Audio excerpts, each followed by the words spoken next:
বড় সাফল্য পেল জিআরপি।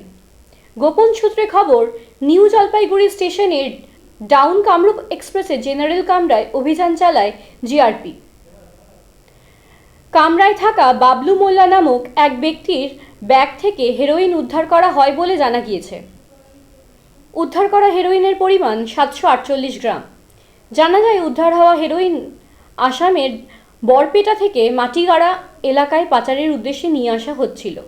এ বিষয়ে জিআরপিআইসি পি চট্টরাজ বলেন, বড় সাহেবের নির্দেশে গোপন সূত্রে খবরের ভিত্তিতে আমরা অভিযান চালাই, এরপরেই মেলে সাফল্য। তবে এই ঘটনার সঙ্গে কে বা কারা জড়িত রয়েছে তা খতিয়ে দেখা হচ্ছে। দেখে নিন সেই মুহূর্ত।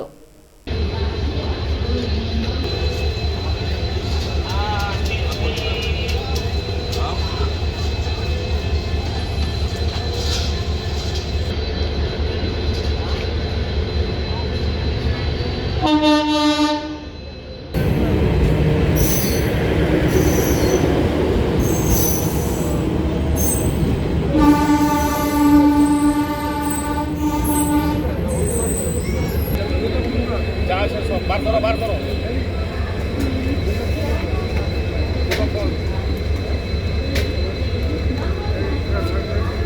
আধার কার্ড, টিকিট আছে, মোবাইলে আছে, হ্যাঁ মোবাইলে টিকিটটা বার করো। এটা কি আছে?